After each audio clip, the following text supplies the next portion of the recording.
Welcome to hello doctor. Bypass సర్జరీకి alternative చికిత్స అనేది ఉంటుందా? అలాగే సిటిఓ అంటే ఏంటి, ఆ చికిత్స విధానాలు ఎలా ఉంటాయి తెలుసుకుందాం. మనతో పాటు ఉన్నారు డాక్టర్ జి దామోదర్ రెడ్డి గారు, MBBS MDTM, consultant international cardiologist, Medico hospital, Hitec City. Hello doctor, welcome to our show. Doctor గారు, అసలు బైపాస్ సర్జరీనే మెయిన్ అని అంటుంటారు కదా, బైపాస్ సర్జరీకి ఆల్టర్నేటివ్ కూడా ఏమైనా ఉంటుందా? ఎలా ఉంటుంది అది? ఓకే, డెఫినెట్గా అండి. ఏదైనా గుండె లోపల బ్లాక్స్ ఉన్నప్పుడు అదే మనం యాంజియోగ్రామ్ ద్వారా ఏదైనా హార్ట్ పేషెంట్, ఇండికేటెడ్ పేషెంట్స్కి లైక్ హార్ట్ అటాక్ వచ్చినా లేకపోతే స్టేబుల్స్ అంటే దమ్ముతో ఆయాసంతో ఏదైనా ఇండికేషన్ ఉండి మనం యాంజియోగ్రామ్ చేసినప్పుడు జనరల్గా మనము సింగిల్ లేదా మల్టిపుల్ బ్లాక్స్ యాంజియోగ్రామ్లో మనం పికప్ చేస్తాము. సో జనరల్గా బ్లాక్స్లో 3 రకాలు ఉంటాయి. Very mild blocks, moderate blocks and severe blocks. And ఈ సివియర్ బ్లాక్స్లో కూడా there are critical lesions and 100% blocks అంటారు.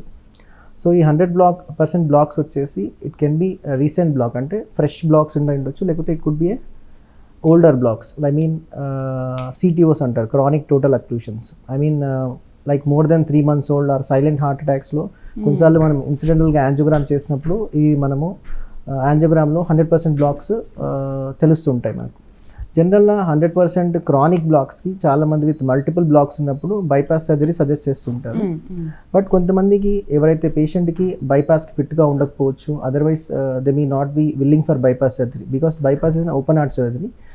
కొంతమంది ఫిట్నెస్ సరిగా లేకపోవడము, ఇంకొంతమందిలో ఏజ్ ఎక్కువగా ఉండడము, ఇంకొంతమందిలో కిడ్నీ సమస్యలు ఉండడము, వాటితో పాటు కొంతమంది దే మే బీ రిలక్టెంట్, అంటే they want minimal invasive surgery or percutaneous coronary entry, అంటే స్టెంట్ ద్వారానే మ్యాక్సిమం మాకు చేయండి సార్ అని రిక్వెస్ట్ చేస్తుంటారు చాలామంది పేషెంట్స్. సో ఇలాంటి పేషెంట్స్కి డెఫినెట్గా మనము స్టెంటింగ్ ద్వారా మనం ఆప్షన్స్ ఇస్తూ ఉంటాం. అంటే గుండెలో స్టెంట్స్ అమర్చి ఆ ఉన్న బ్లాక్స్ని క్లియర్ చేసి స్టెంట్ అమర్చి మనము ఆ ప్రాబ్లమ్ని ఫిక్స్ చేస్తాము. దీన్నే పర్క్యూటేనియస్ కొరనరీ ఇంటర్వెన్షన్స్ అంటాము. బట్ ప్రీవియస్గా క్లిష్టమైన బ్లాక్స్కి, అంటే మేబీ 10 years or 15 years ముందర క్లిష్టతరమైన బ్లాక్స్, అంటే కాంప్లెక్స్ అనాటమీ ఉన్న బ్లాక్స్లో జనరల్గా లైక్ కాల్షియం ఉండడము, లెఫ్ట్ మెయిన్ ఆర్టరీ బ్లాక్స్ ఉండడము, అండ్ కాల్షియం అండ్ బాగా 100% బ్లాక్స్ ఉన్న వాళ్ళకి బైపాస్ ఒకటే మార్గంగా ఉండేది. బట్ టెక్నాలజీ ఇంప్రూవ్ అయ్యే కొద్దీ కార్డియాలజిస్ట్ ఎక్స్పర్టీస్ కూడా ఇంప్రూవ్ అయిందండి. సో దాంతోపాటు hardware which we use for stenting like balloons కానివ్వండి, వైర్స్ కానివ్వండి, ఇవన్నీ కూడా మనకు అసాధారణ రీతిలో టెక్నాలజీ కూడా ఇంప్రూవ్ అయింది. సో దీనివల్ల మనము ఎవరైతే పై ఇండికేషన్స్ లైక్ బైపాస్కి విల్లింగ్ కాలేరో అండ్ బైపాస్కి ఫిట్గా లేరో వాళ్ళకి CTO intervention or complex coronary interventions ద్వారా వాళ్ళకు మనము కాల్షియం కానీ 100% బ్లాక్ కానీ తొలగించి మనం అక్కడ స్టెంట్ అమర్చి పేషెంట్స్కి నొప్పి లేకుండా ఆయాసం లేకుండా చేయొచ్చు. అంటే ఇప్పుడు బైపాస్ కాకుండా ఈ ఆల్టర్నేటివ్ అనేది ఎప్పుడు వెళ్ళే అవకాశాలు ఉంటాయంటారు? ఓకే, సో డెఫినెట్గా జనరల్గా రొటీన్ ఏ కేసుకైనా పర్క్యూటేనియస్ కొరనరీ అంటే స్టెంట్స్ రొటీన్గా అమరుస్తూ ఉంటాం. Like single blocks, focal blocks, అంటే పొడుగాటి బ్లాక్స్ కాకుండా సింపుల్ బ్లాక్స్ ఉన్నప్పుడు రొటీన్ స్టెంటింగ్ అనేది ఎవరైనా చేస్తారండి. బట్ ఎప్పుడైతే మనకు ఈ కాంప్లెక్స్ బ్లాక్స్ అని చెప్పాను, and especially chronic total blocks, that is 100% blocks, అది కూడా కాల్షియం పేరుకుపోయి ఎప్పటి నుంచో ఉన్న బ్లాక్స్ ఉన్నప్పుడు మనము ఈ సిటిఓ ఆపరేషన్ ద్వారా మనము పేషెంట్స్కి సొల్యూషన్స్ ఇవ్వచ్చు. అండ్ సిటిఓ అంటూ ఉంటారు కదా, అసలు ఈ సిటిఓ అంటే ఏంటి, దీన్ని ఎక్స్ప్లెయిన్ చేస్తారా కొంచెం? సిటిఓ అంటే డెఫినేషన్ వచ్చేసి క్రానిక్ టోటల్ అక్లూషన్ అండి. సో జనరల్గా కొరనరీ అంటే కొరనరీ వెజల్ అంటే గుండెకి సంబంధించిన రక్తనాళాలని కొరనరీ ఆర్టరీస్ అంటుంటాం. సో వీటిలో ముందు చెప్పినట్టుగా సీరియస్ బ్లాక్స్ లైక్ 100% బ్లాక్ అయి ఉండి అండ్ అవి ఓల్డ్ బ్లాక్స్ అయి ఉండాలి. అట్లీస్ట్ మినిమం 3 months ఓల్డ్ అయిన బ్లాక్స్ని మనము సిటిఓగా మనం పరిగణిస్తుంటాం. అంటే రీసెంట్గా ఉన్న బ్లాక్స్, అంటే ఫ్రెష్ అటాక్ వచ్చి బ్లాక్స్ ఉండేవి జనరల్గా క్లాట్తో ఉంటాయి. సో అది ఈజీగా మనము క్లాట్ని తొలగించి స్టెంట్ వేసేయచ్చు. సో బట్ ఈ సిటిఓ అని ఒక క్రైటీరియా ఫిట్ అవ్వాలంటే they should be at least 3 months old minimum. And ఈ మోస్ట్ కామన్లీ డయాబెటిక్ పేషెంట్స్లో, కిడ్నీ పేషెంట్స్ ఉండి డయాలసిస్ ఉన్న పేషెంట్స్లో, ఎవరికైతే ప్రీవియస్గా సైలెంట్గా హార్ట్ అటాక్ అని ఉండిందో, అంటే ముందుగా అక్యూట్ ఎమర్జెన్సీలో హార్ట్ అటాక్ అని వాళ్ళకి తెలిసి ఉండదో, కొంతమంది గ్యాస్ నొప్పి అని చెప్పేసి, లంగ్ ఇష్యూ అని చెప్పేసి కొంతమంది డైవర్ట్ అవుతూ ఉంటారు. ఐ మీన్ ప్రాపర్ డయాగ్నోస్ అవ్వలేకుండా ఉంటుంది. వాళ్ళకి కొన్ని రోజుల తర్వాత మనము maybe few months or few years later మనం వాళ్ళకు యాంజియోగ్రామ్ సజెస్ట్ చేసినప్పుడు వీళ్ళలో మనము ఈ 100% బ్లాక్ గుర్తిస్తాము. వాటిని మనము క్రానిక్ టోటల్ అక్లూషన్స్ అంటాం. ఈ యాంజియోప్లాస్టీ అని అంటుంటారు కదా ఈ సిటీఓలో ఎలా ఉంటుంది దీనికి? సో రొటీన్గా సింపుల్ బ్లాక్స్కి యాంజియోప్లాస్టీ చేయడము రొటీన్గా చాలామంది చేస్తూ ఉంటారు. బట్ ఈ క్రానిక్ టోటల్ అక్లూషన్స్ అంటే ఈ 100% బ్లాక్స్ని చేయడం అంత సులువు కాదండి. It needs technical expertise. అంటే రొటీన్గా ప్రతి సెంటర్లో చేయలేము, ఎందుకంటే దానికి ఎక్స్పర్టీస్ ఉండాలి. దాంతోపాటు దానికి సంబంధించిన ప్రత్యేక హార్డ్వేర్ ఉంటుంది. ఎందుకంటే ఈ 100% బ్లాక్స్ మనము చేసేటప్పుడు వి మే నీడ్ డిఫరెంట్ వైర్స్. అంటే ఒక్కొక్క వైర్ ద్వారా మనం స్టెప్స్ ఉంటాయి డిఫరెంట్గా. ఒక్కోసారి ఆ బ్లాక్ అనేది చాలా గట్టి పడిపోతుంది. సో దాన్ని మనం డ్రిల్ చేసుకుంటూ లోపలికి వెళ్ళాల్సి వస్తుంది. సో వాటికి ప్రత్యేక వైర్లు, ప్రత్యేక మైక్రో క్యాథెటర్స్ అండ్ ప్రత్యేక బెలూన్స్ ఉంటాయి. సో వీటితో మాత్రమే మనము ఆ ప్రొసీజర్ని కంప్లీట్ చేయొచ్చు. ఒక్కోసారి యాంటీగ్రేడ్ అంటాం, అంటే ముందు భాగం నుంచి, అంటే బ్లాక్ ముందు భాగం నుంచి ట్రై చేసినప్పుడు దాంతో అవ్వకపోతే మనము రిట్రోగ్రేడ్ అంటే సుమారుగా అజ్యూమ్ దట్ లెఫ్ట్ సైడ్ మనకు 100% బ్లాక్ ఉంది. సో దానికి ఇది పురాతన బ్లాక్ కాబట్టి రివర్స్ లెఫ్ట్ నుంచి మనకు రిట్రోగ్రేడ్ సప్లై ఉంటుంది. సో ముందు నుంచి మనం బ్లాక్ కానీ ఓపెన్ కావకపోతే, అంటే if at all we are not successful, మనం రిట్రోగ్రేడ్గా అంటే రైట్ సైడ్ నుంచి వచ్చి మళ్ళీ వెనక భాగం నుంచి ఆ బ్లాక్ని డ్రిల్ చేసుకుంటూ చేయాల్సి వస్తుంది. సో దాన్నే యాంటీగ్రేడ్ అండ్ రిట్రోగ్రేడ్ ప్రొసీజర్ అంటాం. సో ఇంత కాంప్లెక్స్ ప్రొసీజర్ మనం ముందు నుంచి కాకుండా వెనక నుండి చేయాలంటే చాలా కాంప్లెక్స్ హార్డ్వేర్ అవసరం. సో ఎక్స్పర్టీస్ సెంటర్లో అండ్ రెగ్యులర్గా సిటీఓ ఇంటర్వెన్షన్స్ చేసే కార్డియాలజిస్ట్ మాత్రమే ఇది చేయగలరు, అండ్ వాటికి ప్రత్యేక ట్రైనింగ్ అవసరం ఉంటుంది. జనరల్గా కొన్ని బ్లాక్స్ వచ్చినప్పుడే మనకు హార్ట్ స్ట్రోక్ వచ్చింది అండ్ దాంట్లో కొవ్వు పేరుకుపోయింది అనే విషయం బాగా అర్థమైపోతుంది. అండ్ స్టంట్ వేసినప్పుడు కొన్ని నిమిషాల్లోనే, స్టంట్ వేసిన ఒక 1-2 అవర్స్లోనే మళ్ళీ ఇంకొక బ్లాకేజ్ అనేది ఏర్పడుతూ ఉంటుంది కొంతమంది విషయంలో హార్ట్ స్ట్రోక్ వచ్చినప్పుడు. బట్ ఇన్ని బ్లాక్స్ వచ్చినప్పుడు దీన్ని ఎలా సాల్వ్ చేస్తారు? అంటే ఇన్ని బ్లాక్స్ వచ్చినప్పుడు ఇంకా దీన్ని స్టంట్ వేయడం కుదరదు అన్నప్పుడు బైపాస్కి వెళ్ళిపోతారు కదా? Yeah, definitely. సో అందుకే చెప్తున్నాను, మల్టిపుల్ బ్లాక్స్ ఉన్నప్పుడు ఆబ్వియస్గా మనము with 100% occlusion first indication is open heart surgery అండి. కాకపోతే నేను చెప్పినట్టుగా ఎవరైతే ఫిట్గా ఉండరో, కొన్నిసార్లు ఏంటంటే ఓన్లీ రైట్ సైడ్ ఆర్టరీ మాత్రమే ఇన్వాల్వ్ అవ్వచ్చు. అంటే గుండెకి 3 రక్తనాళాలు ఉంటాయి, ఎల్ఏడి అండ్ ఎల్సిఎక్స్ అని లెఫ్ట్ సైడ్ ఉంటుంది, అండ్ రైట్ కోర్నరీ ఆర్టరీ అని రైట్ సైడ్ ఉంటుంది. అన్ఫార్చునేట్లీ మనకు రైట్ కోర్నరీ ఆర్టరీలో ఈ సిటిఓస్ అనేది వెరీ కామన్. అంటే రైట్ సైడ్లో 100% బ్లాక్స్ అవ్వడం వెరీ కామన్. సో జనరల్గా ఇలాంటి పేషెంట్స్కి మనము bypass is not an indication. ఎందుకంటే లెఫ్ట్ వెజల్ అంటే లెఫ్ట్ సైడ్ ఎల్ఏడి 100% బ్లాక్ ఉంటేనే మనం బైపాస్కి సజెస్ట్ చేస్తుంటాం. సో ఇలాంటి పేషెంట్స్ ఏదైతే ఓన్లీ ఐసోలేటెడ్గా సింగిల్ బ్లాక్ అయి ఉండి 100% బ్లాక్ అయి ఉండి and more than 3 months old ఉన్నప్పుడు వాళ్ళకు బైపాస్ ఆఫర్ చేయలేము. సో ఇలాంటి పేషెంట్స్కి మనము ఈ సిటిఓ ప్రక్రియ ద్వారా, సిటిఓ ఇంటర్వెన్షన్, సిటిఓ పీసీఏ ద్వారానే మనం దాన్ని ఓపెన్ చేయాల్సి ఉంటుంది. సో వాళ్ళకు బైపాస్ అనే ఆప్షన్ ఇవ్వలేము. If at all right side రక్తనాళంతో పాటు లెఫ్ట్ కూడా బ్లాక్ అయి ఉంటే కనుక దెన్ ఫస్ట్ ఆప్షన్ మనం బైపాస్ ఇవ్వచ్చండి. కానీ బైపాస్కి వాళ్ళు విల్లింగ్ లేకపోయినా, లేకపోతే బైపాస్కి వాళ్ళ ఫిట్నెస్ లేకపోయినా మనము దెన్ ఈ కాంప్లెక్స్ ఇంటర్వెన్షన్ మనము పేషెంట్కి ఆఫర్ చేయాల్సి ఉంటుంది. అండ్ ఈ సిటిఓ ఇంటర్వెన్షన్లో కూడా ప్రతి పేషెంట్కి అందరికీ సజెస్ట్ చేస్తూ పోమండి. జనరల్గా first if at all single block అయ్యి 100% బ్లాక్ అయ్యి ఉండింటే కనుక we'll put them on medical. అంటే ప్రతి పేషెంట్కి ఖచ్చితంగా స్టెంట్ చేయాల్సిన అవసరం లేదు. There are some indications. ముఖ్యంగా ఇఫ్ ఎట్ ఆల్ రక్తనాళం చాలా పెద్దదై ఉండాలి. At least it should supply 15% of the heart circulation. దాంతోపాటు ఇఫ్ ఎట్ ఆల్ ఈ బ్లాక్ కనుక గుండె పనితీరుని దెబ్బతీస్తూ ఉండాలి. అండ్ ఇది ఒక ఇండికేషన్. ఇంకొకటి, పేషెంట్స్కి మ్యాక్సిమం మందులు పెట్టిన తర్వాత కూడా పేషెంట్కి రిపీటెడ్గా ఛాతి నొప్పి రావడం, దమ్ము ఉంటే దెన్ అప్పుడు మనం పేషెంట్కి ఇది సజెస్ట్ చేస్తుంటాం. If at all it's an isolated CTO like right coronary artery, అంటే కుడిపక్క ఉన్న రక్తనాళంలో. ఒకవేళ లెఫ్ట్ సైడ్ సిటిఓ ఉండి పెద్ద రక్తనాళం ఇన్వాల్వ్ అయ్యి ఉండి రిపీటెడ్గా చెస్ట్ పెయిన్ వస్తున్నప్పుడు మందులు వాడినా కూడా దెన్ డెఫినెట్గా మనము స్టెంట్ చేయడం పేషెంట్కి డెఫినెట్గా బెనిఫిట్ ఉంటుందండి. ఒకవేళ పేషెంట్ ఏజ్ కనుక సహకరించకపోతే ఏంటి? అండ్ ఈ మధ్యకాలంలో sugar, BP and dialysis, kidney problems ఇవన్నీ కూడా చాలా ఉంటున్నాయి కదా. ఇన్ కేస్ ఏజ్ ఒకవేళ పెద్దది అయ్యి ఉంటే కనుక వాళ్ళని ఎలా ట్రీట్ చేస్తారు మీరు? సో ఎస్పెషల్లీ ఈ సిటిఓ బ్లాక్స్ మెయిన్గా మీరు చెప్పిన అన్ని పేషెంట్స్లో వెరీ కామన్గా ఉంటుందండి, ఎస్పెషల్లీ ఏజ్ ఎక్కువగా ఉండే వాళ్ళు. ఎందుకంటే వీళ్ళలో కాల్షియం డిపాజిషన్స్ రొటీన్గా గమనిస్తూ ఉంటాం. సో ఈ సిటిఓలో బ్లాక్ అయినప్పుడు ఇనిషియల్గా ఫ్రెష్ బ్లాక్ ఉన్నప్పుడు అది వెండలాగా మెత్తగా ఉంటుందండి. సో దాంతో వైర్స్ పంపడం, బెలూన్స్ వెరీ ఈజీగా ఉంటుంది. ఎప్పుడైతే అది కొన్ని నెలలు దాటుతుందో, ఎస్పెషల్లీ వయసు ఎక్కువ ఉన్న వాళ్ళలో కాల్షియం డిపాజిషన్ బాగా జరుగుతుంది, అప్పుడు మనం ప్రొసీడ్ చేయడం అంత ఈజీ కాదు, ఎస్పెషలీ ఎల్డర్లీ పేషెంట్స్లో. And some subset of patients like kidney patients especially dialysis అవుతుంది, వాళ్ళలో కూడా కాల్షియం డిపాజిషన్ ఎక్కువగా ఉంటుంది. ఇంకోటి క్రానిక్ డయాబెటిక్స్, అంటే ఎప్పటి నుంచో షుగర్ ఉన్నవాళ్ళు, అన్కంట్రోల్డ్ షుగర్ ఉన్న వాళ్ళకి ఈ సిటిఓస్ కామన్గా వస్తుంటాయి. దాంతోపాటు సైలెంట్ బ్లాక్స్, కొంతమంది నెగ్లెక్ట్ చేస్తుంటారు, గ్యాస్ నొప్పి అని చెప్పేసి సరిగా ఇన్వెస్టిగేట్ అవ్వకుండా అలా నెగ్లెక్ట్ చేసిన వాళ్ళకి ఇన్సిడెంటల్గా లేట్ స్టేజ్లో సడన్గా వాళ్ళకి హార్ట్ ఫెయిల్యూర్, అంటే గుండె చాలా వీక్ అయి ప్రజెంట్ అవుతూ ఉంటారు. సో అప్పుడు మనం యాంజియోగ్రామ్ చేసి ఇలాంటి బ్లాక్స్ పికప్ చేయొచ్చు. దాంతోపాటు సివియర్ క్రానిక్ స్మోకింగ్ కూడా దీనికి కారణం. బాగా స్మోక్ చేసినప్పుడు మల్టిపుల్ బ్లాక్స్ ఉండి ఈ కాల్షియం డిపాజిషన్ జరిగి 100% బ్లాక్స్ మనం రొటీన్గా చూస్తూ ఉంటాం.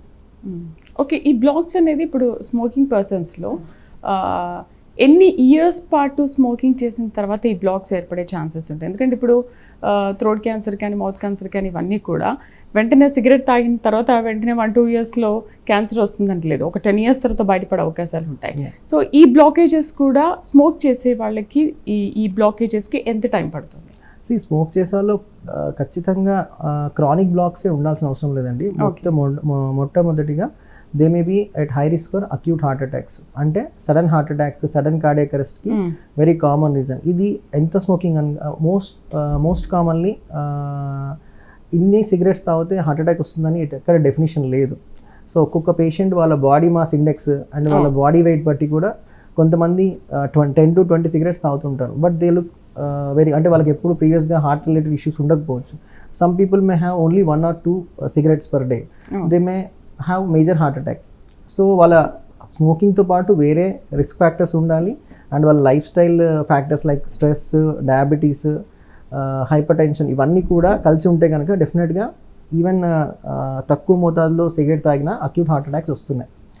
బట్ ఈ క్రానిక్ టోటల్ అక్లూషన్స్ విషయంకి వస్తే జనరల్గా స్మోకింగ్ చాలా చేసే వాళ్ళకి కాల్షియం డిపాజిషన్స్ బాగా జరిగి డయాబెటీస్ అసోసియేటెడ్ కిడ్నీ ప్రాబ్లంతో అసోసియేటెడ్ ఉంటే ఈ క్రానిక్ బ్లాక్స్ డెవలప్ అయ్యే ఛాన్స్ ఉంటుంది. ఈ కైండ్ ఆఫ్ పేషెంట్స్కి generally we expect multiple blocks. Angio చేసినప్పుడు 3 రక్తనాళాల్లో బ్లాక్స్ ఉండే అవకాశం ఎక్కువగా ఉంటుంది. అప్పుడు ఏం చేస్తారు? అదే చెప్తున్నాను, depending on the scenario, if the patient is fit enough and మనం సింపుల్ బ్లాక్స్ అంటే స్టెంట్ వేదగ్గ బ్లాక్స్ ఉంటే కనుక స్టెంట్ సజెస్ట్ చేస్తాం. దానికి ఒక మనం సింటాక్స్ స్కోరింగ్, STS స్కోరింగ్ అని సర్జికల్ స్కోర్స్ ఉంటాయి. అది పేషెంట్ యొక్క ఫిట్నెస్ బట్టి అవి ఎక్కువగా ఉన్నట్టయితే, అంటే సర్జరీకి ఫిట్ ఉంటే కనుక డెఫినెట్లీ బైపాస్ సర్జరీ సజెస్ట్ చేస్తాం. If at all scoring is not calibrating with the what you call decision making, మనము డెఫినెట్గా వాళ్ళకు స్టెంటింగ్ కూడా ఆఫర్ చేయొచ్చు, అంటే సర్జికల్లీ అన్ఫిట్ పేషెంట్స్కి. అయితే ఈ సంప్రదాయ బైపాస్ సర్జరీతో పోల్చితే మీరు చెప్పిన ఈ పద్ధతి ఎంతవరకు సేఫ్ అని అంటారు? సురక్షితమైన ఈ ఆల్టర్నేటివ్? డెఫినెట్లీ అండి, ఎందుకంటే ఇది ఆల్రెడీ ముందు నుంచి బ్లాక్ అయిన అక్యూట్గా బ్లాక్ కాదు. అంటే ఫ్రెష్ బ్లాక్ అయితే మనం ప్రొసీజర్ చేసేటప్పుడు సడన్గా బీపీ ఎక్కువ తక్కువ అవ్వడము, సడన్గా అన్స్టేబుల్ అవ్వడం జరిగే ఛాన్సెస్ ఎక్కువ ఉంటుంది. ఆల్రెడీ ఏదైతే ఈ CTO ఉంటుందో 100% బ్లాక్, దానికి ఆల్రెడీ న్యాచురల్గా ఆల్టర్నేట్ సైడ్ నుంచి బైపాస్ ఛానల్స్ డెవలప్ అయి ఉంటాయి, natural bypass channels. So generally they are elective patients, అంటే స్టేబుల్ పేషెంట్స్ అయి ఉంటారు most of the times, unless they are associated with multiple 100% blocks ఉంటే తప్ప. అంటే కొంతమందిలో మల్టిపుల్ బ్లాక్స్ ఉండి హార్ట్ చాలా వీక్ ఉంటుంది, అది చాలా తక్కువ subset of patients. But most of the patients isolated CTOs, అంటే 1-2 CTOs ఉన్నప్పుడు జనరల్గా they are like elective patients, అంటే ఆల్రెడీ స్టేబుల్ పేషెంట్స్ అయి ఉంటారు. సో మనం చేసే ప్రక్రియ ప్రాపర్ ఎక్స్పర్టీస్తో అండ్ ప్రాపర్ హార్డ్వేర్తో చేస్తే కనుక మోస్ట్లీ 90 to 95% మనము ఈ ప్రొసీజర్లో సక్సెస్ అయ్యి సేఫ్గా చేయొచ్చు. ఓకే, సో దీనికి కావాల్సిన ఎక్విప్మెంట్ కానీ అండ్ టీమ్ మెంబర్స్ కానీ ఎంతమంది ఉండాలి ఈ సర్జరీకి? జనరల్గా డెఫినెట్గా అడ్వాన్స్డ్ క్యాత్ ల్యాబ్ ఉండాలి, అండ్ అడ్వాన్స్డ్ హార్డ్వేర్ నేను చెప్పినట్టుగా guide wires, what you call balloons, micro catheters and special hardwares వచ్చాయి ఇప్పుడు, లేజర్ అని చెప్పేసి, రొటేషనల్ అథెరెక్టమీ, ఇవన్నీ కూడా అవైలబుల్ ఉండాలి. And most of the times ఇద్దరు ఆపరేటర్స్, ఎక్స్పర్టీస్ ఆపరేటర్స్తో మనము విత్ గుడ్ క్యాత్ ల్యాబ్ స్టాఫ్తో ఈ ప్రక్రియ మనం కంప్లీట్ చేయొచ్చు. అండ్ డెఫినెట్గా సర్జన్ బ్యాకప్ కూడా కొన్నిసార్లు అవసరం ఉంటుంది, అంటే బైపాస్ సర్జన్ కూడా ఒక్కోసారి అన్ఎక్స్పెక్టెడ్ కాంప్లికేషన్స్ ఏమైనా అయితే బ్యాకప్ ఉండాల్సి ఉంటుంది. మొత్తం టీమ్ వర్క్ ఎంతమంది ఉంటారు దీంట్లో? ఒక 4 to 5. Yeah definitely 4 to 5 members ఆ రోజు ఆ టీంలో ఒక్కోసారి sometimes may need anaesthesia help also. But జనరల్గా కాన్షియస్ సెడేషన్ అంటే పేషెంట్ని మత్తు ఇవ్వకుండా కాన్షియస్ పేషెంట్తో మాట్లాడుతూనే మనము కంప్లీట్ చేయొచ్చు. బట్ రొటీన్ యాంజియోప్లాస్టీకి భిన్నంగా this may take nearly sometimes 3 to 4 hours పట్టే అవకాశం ఉంది. బికాస్ యా మనం జనరల్గా మనము తొడ ద్వారా అండ్ చేతి ద్వారానే చేస్తూ ఉంటాం. సో లోకల్ అనస్థీషియాలోనే మనము కంప్లీట్ చేస్తాము. పేషెంట్ని కాన్షియస్ సెడేషన్ అంటాం. కొద్దిగా మైల్డ్ సెడేషన్ ఇచ్చి పేషెంట్ని కొద్దిగా నిద్రపోయేటట్టు చేస్తాం. వాళ్ళకి పెద్దగా వెంటిలేటర్ కానీ అవేం పెట్టకుండానే మనం ప్రొసీజర్ కంప్లీట్ చేయొచ్చు. అండ్ ప్రొసీజర్ చేసినప్పుడే మనము పేషెంట్ని ధ్యాసలోకి తీసుకొచ్చి within 6 to 8 hours if the procedure is successful and good we can make them walk. అంటే ఇప్పుడు బ్రెయిన్ సర్జరీస్లో మాట్లాడుతూ సింగర్స్ అయితే పాడుతూ లేదంటే పాడుతూ definitely some few cath labs we are definitely equipped with music and all, and if the patient is comfortable with listening to music and operator is good with listening to music అంటే they can have good music and complete the procedure. అంటే technology అలా వచ్చేసింది. Definitely. And దీనికి ఎలాగో మనము sheets and pipes ద్వారా చేసే ప్రక్రియ కాబట్టి ఇన్ఫెక్షన్ రేట్ కూడా బ్లీడింగ్ రిస్క్ కూడా చాలా తక్కువగా ఉంటుంది. ఓకే, అయితే సిటిఓ చికిత్స ద్వారా నయమైన ఒక కేస్ గురించి మాకు ఏమైనా ఎక్స్ప్లెయిన్ చేస్తారా? డెఫినెట్లీ అండి. ఈ ఒక్కటే కాదు, we have lot of cases. Almost మెడికవర్లో we're done lot of nearly 300 to 500 tough cases. And we run CTO workshops also. అంటే మన హైటెక్ సిటీ మెడికవర్ నుంచి we conduct workshops for CTO training. అంటే ఆల్ ఓవర్ ఇండియా నుంచి కూడా every 6 months we conduct workshops. So వాళ్ళు ఎవరికైతే young cardiologist ఉంటారో వాళ్ళకు ఈ సిటిఓ పద్ధతులు కానీ అవన్నీ మనము లైవ్ కేసెస్ ద్వారా డెమాన్స్ట్రేట్ చేసి వాళ్ళకు నేర్పిస్తుంటాము. అండ్ వాళ్ళకు ఏ ప్రత్యేక హార్డ్వేర్ని కూడా we make them available to have a good practice and help their patients in their own centres. Okay, so treatment అయిపోయిన తర్వాత తీసుకోవాల్సిన జాగ్రత్తలు ఏంటి? పేషెంట్ అంటే నార్మల్ స్టేజ్లోనే ఉండొచ్చా లేకపోతే? డెఫినెట్గా నేను చెప్పినట్టుగా వాళ్ళను అదే రోజు వీ కెన్, ఒకవేళ తొడ ద్వారా చేస్తే కనుక జనరల్గా మనం 8 to 10 hours ఆఫ్ ఇమ్మొబిలైజేషన్ ఉంటుంది. తర్వాత 10 hours తర్వాత we can make the patient walk. జనరల్గా 1 to 2 days of hospital stay ఉండాలి. సో 1 day ఐసీయూలో ఉండి నెక్స్ట్ డే జనరల్గా we shift them to the room. So తర్వాత మోస్ట్ లైక్లీ వాళ్ళు రొటీన్ యాంజియోప్లాస్టీ పేషెంట్స్ లాగానే blood thinners life long continue చేయాలి, cholesterol medications continue చేయాలి. అండ్ వాళ్ళు diabetic and hypertensive and cholesterol ఉన్న పేషెంట్స్ అయితే రిస్క్ ఫ్యాక్టర్స్ కంటిన్యూ చేస్తూ ఉండాలి. అండ్ వీళ్ళు ఎవ్రీ 3 to 6 months రొటీన్గా ఫాలోఅప్కి వచ్చి ఈసీజీ కానీ 2D ఎకో కానీ, ఒకవేళ కొన్నిసార్లు మేబీ 6 to 1 year తర్వాత we can do a treadmill. And treadmill తర్వాత చేసి పేషెంట్ కనుక బాగా చేస్తే కనుక స్టెంట్స్ ఆర్ వర్కింగ్ వెల్ అని మనము ఇండైరెక్ట్గా మనము ప్రూవ్ చేయొచ్చు. అండ్ డాక్టర్ ఫాలోఅప్ కంపల్సరీ ఉండాలి, మెడికేషన్ రెగ్యులర్గా యూస్ చేయాలి. డెఫినెట్లీ. ఓకే, అయితే డాక్టర్ గారు చాలా మందిలో వింటున్నామంటే ఒక 10 years బ్యాక్ వరకు అయితే బ్లడ్ టెస్ట్ అది చేసుకున్నప్పుడు కొలెస్ట్రాల్ హార్ట్లో ఇలా ఉంది కాబట్టి మీరు జాగ్రత్తగా ఉండాలి అని అంటున్నారు. But 2D echo, ECG, TMT ఇవన్నీ టెస్ట్లు చేసినప్పటికీ కూడా కొలెస్ట్రాల్ ఎక్కడ లేదు, అండ్ బ్లడ్ టెస్ట్లో కూడా కొలెస్ట్రాల్ ఎక్కడ లేదు. అయినప్పటికీ కూడా వాళ్ళలో చాలా హార్ట్ అటాక్స్ వస్తున్నాయి. అండ్ జిమ్ చేస్తున్నారు, యోగా చేస్తున్నారు, మేము ఇంత ఆరోగ్యంగా ఉన్నాము అని. ఎందుకు ఇలాంటి ప్రాబ్లమ్స్ వస్తూ ఉంటాయి అంటారు? సో మీరు అడిగిన question is very practical and logical question in this generation of patients. ఎందుకంటే చాలామంది patients as of now after covid తర్వాత చాలా ప్రొయాక్టివ్ అయ్యి they are coming for cardiac screening. రొటీన్గా మనం కార్డియాక్ స్క్రీనింగ్ 20 years దాటినప్పుడు every year ECG echo treadmill చేసుకోమని suggest చేస్తుంటాము. అది ఇప్పుడు కామన్ అయిపోయింది, చేస్తున్నారు కూడా. డెఫినెట్లీ. సో జనరల్గా most of the time problem ఉంటే మనం ఈ టెస్ట్ ద్వారా మనం బయటపడే అవకాశం ఉంది. And treadmill is a probability test అండి. ఎందుకంటే ఈ ట్రెడ్మిల్ చేసినప్పుడు ఏంటంటే పరిగెత్తినప్పుడు గుండె వేగం మనం పెంచి ఒకవేళ బ్లాక్స్ మోర్ దెన్ 70% బ్లాక్స్ ఉంటే మనం ఈసీజీలో మార్పులు వస్తాయి. అప్పుడు మాత్రమే మనము ఈ ప్రాబ్లమ్ని మనము ఐడెంటిఫై చేయగలము. అంటే ఇట్స్ క్రిటికల్ బ్లాక్ అయితేనే ట్రెడ్మిల్ ద్వారా మనకు పసిగట్టగలము. ఇఫ్ ఇట్ ఆల్ ఒక పేషెంట్కి అన్ని స్క్రీన్ చేసాము అండ్ బ్లాక్ 50% మాత్రమే ఉంది, ట్రెడ్మిల్లో నార్మల్గానే వస్తుంది. Over a period of time if at all ఆయనకు స్మోకర్ అయి ఉండనివ్వండి, డయాబెటిక్ అయి ఉండొచ్చు, లేదా ఏదైనా వర్క్ స్ట్రెస్ ఉండొచ్చు, ఆ టైంలో ఆ 50% బ్లాక్ అన్స్టేబుల్ అయ్యి రప్చర్ అయ్యి ఇట్ కెన్ క్లాట్ ఫామ్ అయ్యి 100% బ్లాక్ అయ్యి హార్ట్ అటాక్ రావచ్చు. That happens very rarely. But మనము ఈ టెస్ట్లు చేసేది ఏంటంటే ఎమర్జెన్సీ క్రిటికల్ బ్లాక్స్ పెరగకుండా ముందే స్క్రీన్ చేసుకొని పేషెంట్కి హెల్ప్ చేయాలని. సమ్టైమ్స్ 5% ఆఫ్ ద పేషెంట్స్ అన్నీ చేసినా కూడా depending on the risk factors they may have emergencies. So ప్రతి పేషెంట్కి మనం అన్ని స్క్రీన్ చేసినా కూడా వీ హ్యావ్ ఫ్యూ పేషెంట్స్ మనం ఒక 1 month, 2 months, 3 months అన్నీ నెగిటివ్గా ఉన్నాయి, including TNT. In spite of that they came with emergency heart strokes. So అంటే ప్రతి టెస్ట్ ఫాల్స్ ప్రూఫ్ అని కాదండి. So but most of the times probability బేస్డ్గా మనం ఇది రాకపోవచ్చు అని చెప్తాం. ఓకే, అసలు ఆ కొలెస్ట్రాల్ ఫామ్ అవ్వకుండా ఉండాలి అంటే ముందుగా మనం ఎటువంటి జాగ్రత్తలు తీసుకోవాలి? జాగ్రత్తలు తీసుకున్న వాటికి కూడా వస్తూ ఉన్నాయి కదా, ఎందుకంటే సిగరెట్ తాగేవాడికంటే పీల్చేవాడికే వస్తున్నాయి రోగాలు అని అంటుంటారు కదా. సో దీన్ని ఎలా కంట్రోల్ చేయాలి? డెఫినెట్గా అందుకే ఈ స్క్రీనింగ్ టెస్ట్లు రొటీన్గా 20 years దాటినప్పుడు ఇయర్లీ వన్స్ మీకు డయాబెటీస్ కానీ, బీపీ కానీ, కొలెస్ట్రాల్ ఉందని చెక్ చేసుకోవాలి. ఫిటాల్ అది లేకపోయినా కూడా హెల్తీ లైఫ్ స్టైల్ అనేది కంపల్సరీగా ఫాలో అవ్వాలి. Like balanced diet, balanced sleep. And ఇప్పుడు ప్రతి రంగంలో స్ట్రెస్ అనేది వర్క్ స్ట్రెస్ ఖచ్చితంగా ఉంటుంది. So because of that we are not able to give time for our regular physical activity. And also balanced diet ఎవరు తీసుకోలేకపోతున్నారు. సో అట్లీస్ట్ మనం ఒక 1/2 hour to 45 minutes per day walk చేయడం.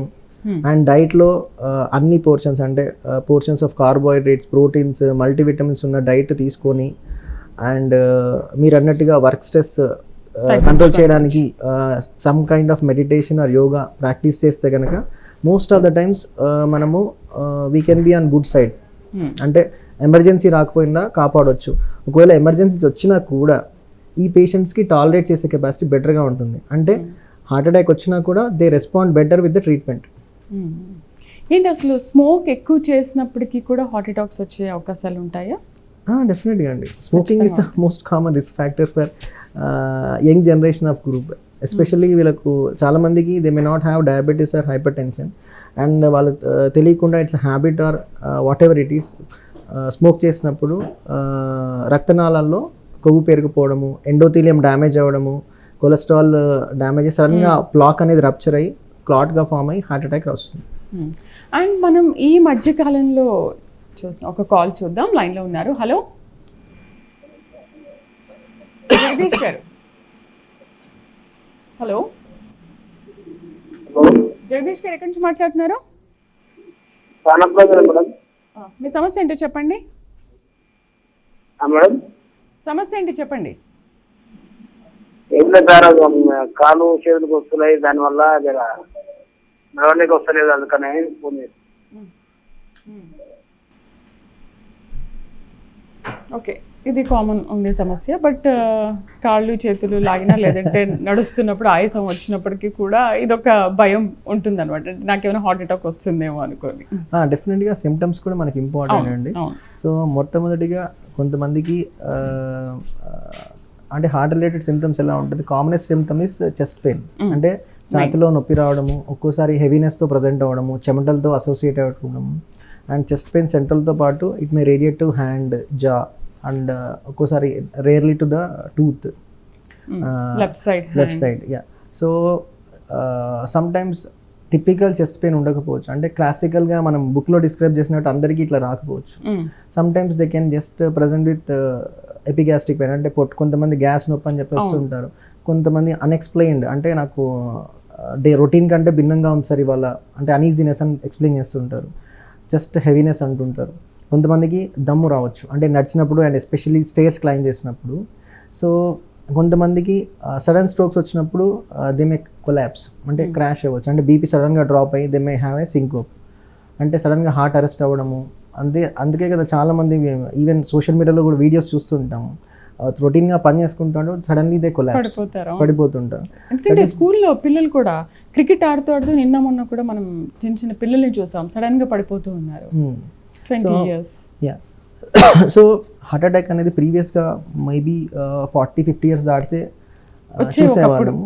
బట్ సిన్స్ లాస్ట్ డెకేడ్ అంటే we are seeing young patients like 20 years of age నుంచి కూడా heart strokes చూస్తున్నాము. So డెఫినెట్గా మనము because of this western diet and మన work ethics, work life style, stressful work style వీటన్నిటి కూడా కాంట్రిబ్యూట్ చేస్తున్నాం. అందుకే చిన్నప్పటి నుంచి కూడా మనకు మన పిల్లలకు కూడా బ్యాలెన్స్డ్ డైట్ ఎలా తీసుకోవాలి, టైంకి ఎలా నిద్రపోవాలి అండ్ వర్క్ ఎథిక్స్ ఇవన్నీ చిన్నప్పటి నుంచి మనం నేర్పిస్తే కనుక వాళ్ళు నెక్స్ట్ జనరేషన్ని మనము ఇలాంటి మేజర్ హెల్త్ ఎమర్జెన్సీ నుంచి కాపాడుకోవచ్చు. ఇప్పుడు ఎలాగో మనం అవన్నీ పాటించట్లేదు కాబట్టి వాళ్ళకైనా చెప్పాలి. డెఫినెట్లీ. నెక్స్ట్ కాల్ చూద్దాం. హలో హలో నమస్తే అండి, ఎక్కడి నుంచి మాట్లాడుతున్నారు? మీ పేరు చెప్పండి. మా పేరు ప్రసాద్ అండి. ప్రసాద్ గారు, మీ సమస్య ఏంటో చెప్పండి. మాకు మొన్న గ్లాస్ లో ఫైన్ ఉందని హాస్పిటల్కి వెళ్తే ఎంజియోగ్రఫీ చేశారు సార్. నేను టీవీ వాల్యూమ్ తగ్గించి డైరెక్ట్ గా ఫోన్ లో మాట్లాడండి. హార్ట్ లో నొప్పిగా ఉంది, గుండెలో నొప్పిగా ఉందని వెళ్తే టెస్ట్ టీఎంటీ టెస్ట్ లో ఈ కోలన్నీ తీసి ఎంజియోగ్రామ్ చేశారు సార్. ఫోన్ లో మాట్లాడుతున్నాం. ఓకే, యాంజియోగ్రామ్ చేశారు. నెక్స్ట్ చేస్తే ఒక 90% ఒక బ్లాక్ డ్యామేజ్ అయింది, ఒక 50% డ్యామేజ్ అయిందని చెప్పారండి. 90% ఒక బ్లాక్ ఏమండి వింటున్నారండి, చెప్పండి. ఓకే, కాల్ సరిగ్గా డిస్టర్బెన్స్. తర్వాత ఇన్ఫర్మేషన్ సరిగా లేదు. ఒకటేనా నాకు 90% బ్లాక్ ఉన్నప్పుడు మాత్రమే ప్రాపర్గా వినిపించింది. So we can't without proper question we cannot answer that. Okay, అయితే ఇప్పుడు బైపాస్ సర్జరీ గురించి భయపడుతున్న పేషెంట్స్కి మీరు ఇచ్చే బెస్ట్ సజెషన్ ఏంటంటే, అంతకుముందు బైపాస్ సర్జరీ అండ్ గుండె ఆపరేషన్ చేయాలి అని అంటే అంతకుముందు చాలా భయపడేవాళ్ళు. ఇప్పుడు యాంజియోప్లాస్టీ, యాంజియోగ్రామ్ ఇవన్నీ వచ్చేసిన తర్వాత చాలా ఈజీగా అయిపోయింది. New equipment. We see lot of patients, కొంతమంది ప్రీవియస్గా యాంజియోగ్రామ్ చేసి బైపాస్ సజెస్ట్ చేసి ఉంటారు. సో వాళ్ళు బైపాస్కి భయపడో లేకపోతే ఫిట్గా ఉండకపోయో చాలా రోజుల నుంచి ఓన్లీ మందులు వాడి వాళ్ళ లైఫ్ కంటిన్యూ చేస్తూ ఉంటారు. రిపీటెడ్గా they may get admitted with చిన్న చిన్న హార్ట్ స్ట్రోక్స్ ఉండొచ్చు, లేకపోతే హార్ట్ ఫెయిల్యూర్స్తో ప్రజెంట్ అవ్వచ్చు. లేకపోతే కొంతమంది ఇంకా మెడిసిన్స్ వాడినా కూడా రిపీటెడ్గా ఇంట్లో నడిచినప్పుడు దమ్ము రావడము, దే కాంప్రమైజ్డ్ లైఫ్ స్టైల్ అంటే ఎక్కువ నడవలేకపోవడము, ఎక్కువ రెస్ట్ ఉండడము. సో కాంప్రమైజ్డ్ లైఫ్ స్టైల్తో వాళ్ళు పనిచేస్తుంటారు. సో డెఫినెట్గా సచ్ కైండ్ ఆఫ్ పేషెంట్స్ మనము కాంప్లెక్స్ సిటిఓ యాంజియోప్లాస్టీ ద్వారా వాళ్ళకు రక్తనాళాలను ఓపెన్ చేసి స్టెంట్ పెట్టి డెఫినెట్లీ వాళ్ళకు సిమ్టమ్స్ తగ్గించేసి we can give them a happy life and cardiac health. Right, thank you very much sir. ఎందుకంటే బైపాస్ సర్జరీకి ఆల్టర్నేట్ సిటీఓ ఎలా చేయాలి, ఏంటి చికిత్సా విధానాల గురించి చాలా చక్కగా వివరించారు. Thank you very much. ఇది వాళ్ళ హలో డాక్టర్. మరొక అంశంతో మళ్ళీ కలుద్దాం. నమస్తే.